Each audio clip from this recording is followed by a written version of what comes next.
teman-teman semua, kembali lagi di kisah Nabi dan Rasul. Bunda bawakan cerita kali ini tentang kisah Nabi Harun alaihissalam.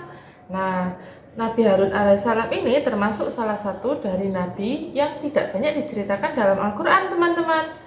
Kali ini cerita tentang Nabi Harun berkaitan dengan kisah Nabi Musa alaihissalam, karena sebenarnya Nabi Harun ini adalah saudara dari Nabi Musa.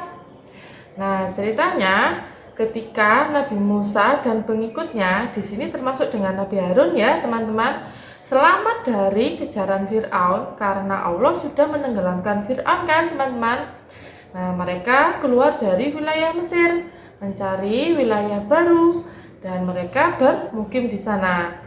Kemudian ketika Nabi Musa alaihissalam diperintahkan Allah untuk berhalwat ke atas bukit, berpuasa selama 40 hari untuk menerima wahyunya Allah, maka Nabi Musa berpesan kepada Nabi Harun bahwa tolong jagalah umatku ini, umatnya Allah ini, teman-teman, supaya mereka tetap beriman kepada Allah. Jangan sampai mereka melakukan kesyirikan lagi. Nah, kemudian ditinggal selama 40 hari itu. Ternyata setelah Nabi Musa kembali dari berhalwat dan menerima wahyu, para umatnya mulai melakukan kesyirikan. Betapa kaget Nabi Musa, loh ini saya kan sudah titipkan kepada kamu Nabi Harun. Ternyata Nabi Harun menjawab bahwa beliau sudah selalu berulang kali mengingatkan kepada umatnya bahwa tidak boleh melakukan kesyirikan, menyembah berhala lagi. Tapi oleh umatnya Nabi Musa ini menganggap bahwa Nabi Harun adalah orang yang lemah, tidak memiliki kuasa apa-apa, teman-teman.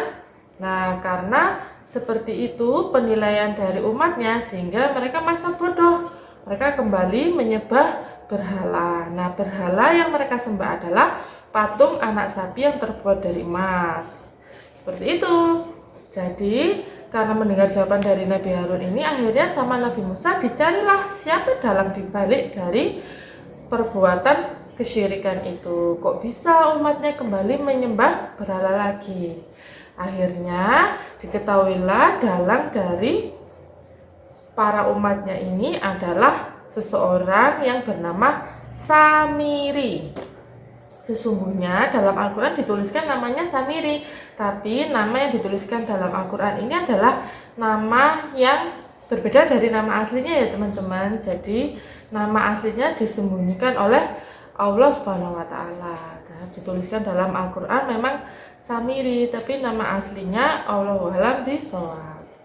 Kayak gitu. Nah, si Samiri ini akhirnya diusir oleh Nabi Musa. Dan setelah diusir, Samiri pun mendapat azab juga dari Allah Subhanahu wa Ta'ala karena telah berkhianat dan kembali mengajak orang-orang menyembah berhala. Azabnya apa, teman-teman? Nah, azabnya ini dia mendapatkan azab setiap kali orang yang menyentuh Samiri ataupun orang yang disentuh Samiri, badannya ini akan merasa demam, panas tinggi, karena itu adalah siksa dari api neraka yang dirasakan di dunia. Dan nanti ketika di akhirat kelak, Samiri pun juga akan mendapatkan siksa api neraka, teman-teman. Seperti itu kisahnya. Untuk kali ini kisah tentang Nabi Harun cukup singkat ya teman-teman. Nah, video kali ini sampai di sini dulu. Kita kembali ke video selanjutnya di episode berikutnya. Sampai jumpa.